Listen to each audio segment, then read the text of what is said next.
So, আমরা move করি। আচ্ছা, আমি এই ডিজাইনটা অর্থাৎ এই টেমপ্লেটটা চুজ করেছি আপনাদেরকে দেখানোর জন্য। এই পুরাটা আমি ট্রাই করব এমন ভাবে শেখাবো যেন হচ্ছে আপনাদের কোনো পেজ বিল্ডারের হেল্প না নেওয়া লাগে। অনেক সময় আমাদের ক্লায়েন্টের রিকোয়ারমেন্ট থাকে যে তুমি কোনো প্লাগইন ব্যবহার করতে পারবে না, ঠিক আছে?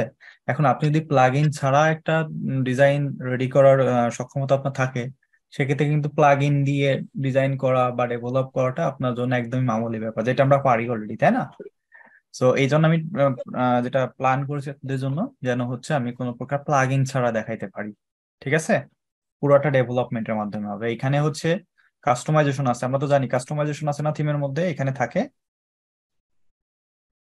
কি, আপনারা কি ভুলে গিয়েছেন? জি ভাইয়া। একটু ভাই রেসপন্স জি দেন। আছে। ভাইয়া।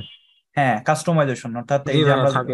আমরা যখন হচ্ছে এই যে এখানে আসি, আমি যদি এখানে যাই, ভিজিট সাইটে যাই, এখানে যেমন কাস্টমাইজ অপশন থাকে, এটা আপডেটের কারণে আমরা কিন্তু এখন ওয়ার্ডপ্রেসের যে লেটেস্ট ভার্সনটা আছে, এখান থেকে আমরা ওই যে এলিমেন্টর প্রো দিয়ে যেভাবে বিভিন্ন ধরনের টেমপ্লেট আমরা ডিজাইন করতাম না, আর্কাইভ বা হচ্ছে সিঙ্গেল পেজ, প্রোডাক্টের সিঙ্গেল পেজ, পোস্টের সিঙ্গেল পেজ, যে কোনো ধরনের আর্কাইভ ডিজাইন, ক্যাটাগরি ডিজাইন, সব পেজ ডিজাইন, এগুলো তো আমরা করতে পারতাম, সেগুলো কিন্তু এখন বিল্ট ইন ওয়ার্ডপ্রেস এর মধ্যেই দিয়ে দিয়েছে।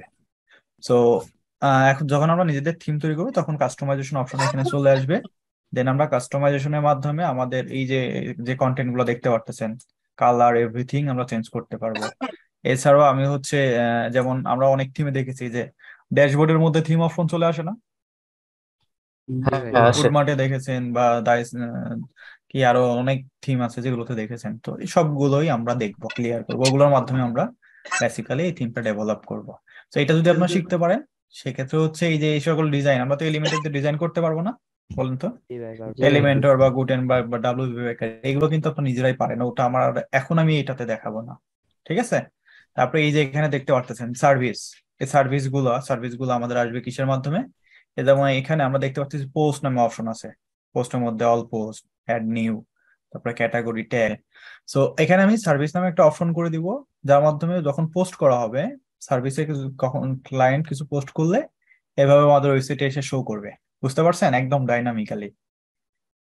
এরপরে হচ্ছে এই যে এখানে এই যে সার্ভিস সার্ভিস সেকশনের টাইটেল, ডেসক্রিপশন, এগুলো আমরা কাস্টমাইজেশনের মাধ্যমে যেন ক্লায়েন্ট নিজে নিজে এডিট করতে পারে সেই ব্যবস্থাটা করব। তারপরে আমাদের এই যে পোর্টফোলিও, আমরা এই পোর্টফোলিও ডিজাইন করবো, অর্থাৎ এই যে যেমন ফিল্টারিং অপশন আছে, এরকম ভাবে আমরা, সরি ডিজাইন বলবো না, এখন থেকে ডেভেলপ করবো আমরা, ডিজাইন তো অলরেডি আছেই। তো এগুলা ডাইনামিক্যালি থাকবে। আমরা এখানে কি করব, ড্যাশবোর্ডে একটা পোর্টফোলিও নামে অপশন করবো, অর্থাৎ সেম টু সেম এরকম চলে আসবে। তো এখানে পোর্টফোলিওতে আইটেম অ্যাড করলে ডাইনামিক্যালি আমাদের ওয়েবসাইটে গিয়ে এখানে শো করবে। এবং এখানে যেমন 6টা শো করতেছে, তো আপনি চাইলেন যে না 6টা না, আমি 3টা শো করাবো বা 4টা শো করাবো। আপনি কম্পিউটারে দেখতে পাচ্ছেন 3টা কলাম আছে, আপনি চাচ্ছেন যে কম্পিউটারে 2টা থাকবে বা 4টা থাকবে, এভরিথিং আপনি যা যা চাচ্ছেন সবকিছুই যেন আমরা করতে পারি ডাইনামিক্যালি, কোড লেখা লাগবে না, ঠিক আছে? কোড তো আমরা লিখবো, বাট ক্লায়েন্টের জন্য লেখা না লাগে সেরকম সিস্টেম বিল্ড করব। এবার যেমন টেস্টিমোনিয়াল দেখতে পাচ্ছেন, টেস্টিমোনিয়াল স্লাইডার, ঠিক আছে? ড্যাশবোর্ডে এখানে টেস্টিমোনিয়াল নামে একটা অপশন তৈরি করবো, অর্থাৎ এই পোস্টের মতো, সেই সেখানে টেস্টিমোনিয়াল অ্যাড করলে আমাদের ওয়েবসাইটে গিয়ে শো করবে, ঠিক আছে? তারপরে যে ব্লগ, আমাদের ওয়েবসাইটে যে এখানে যে পোস্ট করা হয় সেটা কোথায় শো করবে? এখানে ব্লগের মাধ্যমে শো করবে। এবং ব্লগ যদি আমরা ওপেন করি, আমরা যদি, আচ্ছা ব্লগের সিঙ্গেল পেজটা এখান থেকে দেখতে পারবো, ব্লগ ডিটেলস। যখন ব্লগ ওপেন করব তখন এইভাবে প্রত্যেকটা ব্লগ ডিটেলস ওপেন হয়ে যাবে, ঠিক আছে? জি সবাই কি ভাই। বুঝতেছেন? এবং এখান থেকে কমেন্ট করা যাবে, কমেন্ট দেখা যাবে, কমেন্টের রিপ্লাই করা যাবে। কমেন্টের অনেক ধরনের কন্ডিশন রয়েছে, এই যে যেমন আমাদের ক্যাটাগরি গুলা, এটাকে কি বলে, সাইড বার, তাই না? জি সাইড জি। জি বারে ভাই। দেখেন কি শো করতেছে, সার্চ আছে, এইরকম সার্চ অপশন একদম সেম টু সেম রেডি করবো আমরা, কোনো প্লাগইনের হেল্প নিয়ে না, কিন্তু আমরা কোডিং করে করবো। তারপরে এই যে আপনার কি ওয়েবসাইটে যিনি অনার, অনারের আইডি সবসময় কি হয়, অ্যাডমিন আইডিটা, 1 নাম্বার আইডিটা, তার প্রোফাইল ইমেজ। প্রোফাইল ইমেজ কিন্তু দুভাবে আসবে, সেটা হচ্ছে যে আমরা জানি অ্যাভাটার, অ্যাভাটারের মাধ্যমে আসে, wordpress.org এ যদি অ্যাকাউন্ট থাকে সেখান থেকেও আসে। আপনি চাইলে প্রোফাইল পিকচার যেন ক্লায়েন্ট নিজে আপলোড করতে পারে সেরকম ফিচারও করা যাবে। তবে তার সোশ্যাল অ্যাকাউন্ট গুলা, তার নাম, তার একটা ডেজিগনেশন, তার বায়োটা শো করবে, পপুলার পোস্ট শো করবে, ঠিক আছে? এটা আমরা রেডি করবো। তারপর হচ্ছে ক্যাটাগরি গুলা, কোন ক্যাটাগরিতে কতগুলো পোস্ট আছে সব শো করবে। এটা আমরা স্কিপ করবো, এটা প্লাগইন দিয়েই করতে হবে। আর এখানে আমাদের হচ্ছে যতগুলো ট্যাগ আছে সব শো করবে এইভাবে, বুঝতে পেরেছেন? সো তারপরে যে এখানে ফুটারে সোশ্যাল অ্যাকাউন্ট দেখতে পারতেছি, ফুটারে অ্যাবাউট আছে বা অনেক কিছু আছে, এগুলো কিসের মাধ্যমে আসে বলেন তো? থিম থেকে এগুলো ভাই। এগুলো উইজেট থেকে আসে, তাই না? উইজেট উইজেট থেকে হ্যাঁ আসে। উইজেট থেকে আসে, উইজেটের মাধ্যমে আনবো, তবে এই সোশ্যালটা আমরা আনবো কাস্টমাইজেশন থেকে, ঠিক আছে? তারপরে এই যে আমাদের যে লোগোটা আছে, লোগো এডিট করার অপশন থাকবে। এই যে মেনু দেখতে পারতেছেন, মেনু আমরা বিল্ড করব, ড্রপ ডাউন মেনুর অপশন থাকবে। এখানে কি আছে, এটা ব্রেড ক্রাম্ব আছে, ব্রেড ক্রাম্ব বানাবো, ডাইনামিক ব্রেড ক্রাম্ব। ওকে, এরপরে আরো কি আছে, ব্লগ পেজ যদি দেখি আমরা, ব্লগ পেজ দেখেন আবার এখানে একটা কি আছে, ইমেজ আছে, ব্যানার ইমেজ আছে, তাই না? এখানে কিছু লেখা আছে, এগুলো ডাইনামিকলি আনবে। এখানে ক্যাটাগরি গুলো আছে, ক্যাটাগরির ইমেজ গুলো বাই ডিফল্ট, ক্যাটাগরিতে কোনো ইমেজ দেওয়ার অপশন আছে? দেখেন তো, ক্যাটাগরিতে কোনো ইমেজ দেওয়ার অপশন আছে বলেন তো? না না। ভাই। আমরা কি না করব, ভাই। আমরা ক্যাটাগরিতে ইমেজ আপলোড করার অপশন বানাবো, ঠিক আছে? তারপরে এই যে দেখেন আপনার ক্যাটাগরি গুলো শো করতেছে। তারপরে অথরের নাম, কখন পোস্ট করা হয়েছে, ভিউজ, বাই ডিফল্ট কি ভিউজ অপশন আছে বলেন তো? না ভাই। কতগুলো কতগুলো ভিউ হয়েছে পোস্টটা, এরকম অপশন নেই, আমরা বিল্ড করব। তারপরে কতগুলো কমেন্ট আছে সেটা শো করাবো। ভাই এগুলো আহ, ডাইনামিক হবে না। হ্যাঁ হ্যাঁ, সব ডাইনামিক, সব ডাইনামিক, ঠিক আছে? তবে এই যে ব্লগ গুলো শো করতেছে, এটা কি পেজিনেশন বলে, তাই না? এই পেজিনেশন বানাবো আমরা, এবার ডাইনামিকলি এভাবে ব্লগ গুলো শো করবে, এভরিথিং আমরা বানাবো। তারপর আরো কি আছে, আরো হচ্ছে পোর্টফোলিও।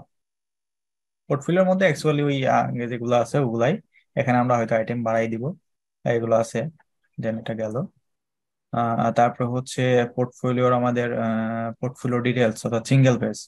এই দেখেন পোর্টফোলিও সিঙ্গেলে কি আছে, আপনাদের পোর্টফোলিও ডিটেলস, দেন হচ্ছে ব্রেড ক্রাম্ব আছে, তারপর হচ্ছে কি পোর্টফোলিও টাইটেলটা, শর্ট একটা ডেসক্রিপশন, পোর্টফোলিও রেটিংটা, এটা অনেক সুন্দর করে এই যে একটা টেকনিক সহকারে আপনাদের এটা দেখাবো। তারপরে ক্লায়েন্টের নাম, ওয়েবসাইট, কমপ্লিটেড, আপনি চাইলে আরো কিছু ফিল্ড অ্যাড করতে পারবেন, এবং একদম এট লাস্ট বড় একটা ডেসক্রিপশন থাকবে। আপনি চাইলে চাচ্ছেন যে এখানে একটা বাটন থাকবে, সেগুলো সব আমরা দেখবো এবং ডাইনামিক হবে, ঠিক আছে?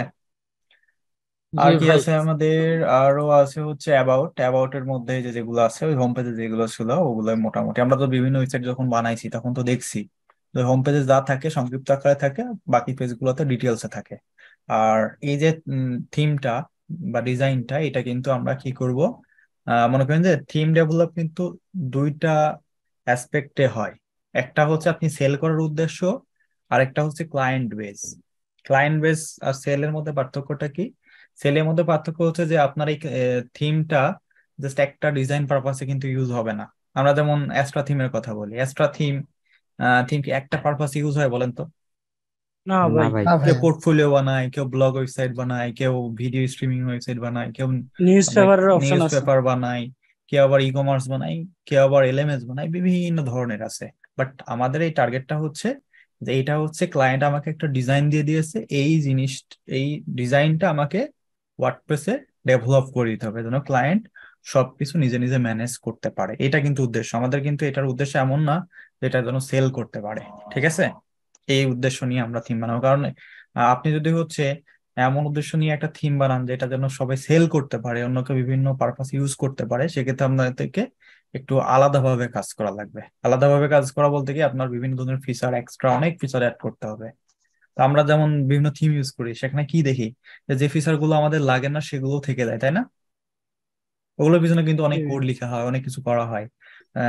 তো এই যে এই কাস্টম বিল্ড থিমের একটা সুবিধা হচ্ছে আপনার অনেক বেশি ফাস্টার হয়, কারণ এখানে রিসোর্স অনেক কম ইউজ করা হয়। তো যেগুলো রিকোয়ারমেন্ট সেগুলোই ব্যবহার করা হয়, যেগুলো দরকার না সেগুলো ব্যবহার করা হয় না, ঠিক আছে? তবে ক্লায়েন্ট সবকিছু নিজে নিজে ম্যানেজ করতে পারবে, এতটুকু ফ্যাসিলিটিস আমরা অবশ্যই তাকে দিব। এবং এই যে সেকশন, যেমন আপনি টেস্টিমোনিয়ালটা, টেস্টিমোনিয়াল এখানে শো করতেছে, আমরা একটা অপশন করে দিলাম যে টেস্টিমোনিয়াল সে চাইলে অফ করে দিতে পারবে, অফ করে দিলে আর টেস্টিমোনিয়ালটা এখানে আসবে না, ঠিক আছে? এখানে যেমন আপনার কয়টা শো করতেছে, 6টা সার্ভিস, ক্লায়েন্ট চাইলো যে 3টা শো করাবে পারবে, বা এই সেকশনটাই পুরোপুরি অফ করে রাখবে, বা এই লেখাটা চেঞ্জ করে অন্য লেখা দিবে, সব করা যাবে, আমরা করবো সেগুলো। তারপরে যেমন এখানে অনেক কিছু দেখতে পারতেছেন, এখানে স্কিল দেখতে পারতেছেন, সবকিছু আমরা ডাইনামিকলি করব। বুঝতে পেরেছেন সবাই আমাদের গোলটা কি? জি ভাইয়া। জি এবং ভাই। জি। এই ডেভেলপটা করব, এবং আমাদের এই যে যেমন আমরা যখন থিম ইনস্টল করি, ডেমো ইম্পোর্ট করার জন্য আমরা বিভিন্ন ধরনের প্লাগইন ইউজ করি না, এগুলো সাজেস্ট করে স্টার্টার টেমপ্লেট বা ওয়ান হ্যাঁ হ্যাঁ ক্লিক জি ভাই। Demo importer. তো আমাদের থিমটা ডেভেলপ করবো আমাদের নিজেদের কম্পিউটারে। তো এইটা আবার যখন ক্লায়েন্টের ওয়েবসাইটে দিব, তাকে কি অলওয়েজ আমরা মাইগ্রেশন করে দিব? না, মাইগ্রেশন করব না আমরা। সেজন্য ওয়ান ক্লিক ডেমো ইম্পোর্ট করতে পারে সেরকম ফিচারটা দিয়ে দিব। বুঝতে পেরেছেন? সো এটা অর্থাৎ জি ভাইয়া। এই পারপাসে হচ্ছে কেউ যদি ইউজ করতেছে সেটা করতে পারবে, কোনো সমস্যা নাই। ওকে, এই হচ্ছে আমার মোটামুটি প্ল্যান থিম ডেভেলপমেন্ট রিলেটেড।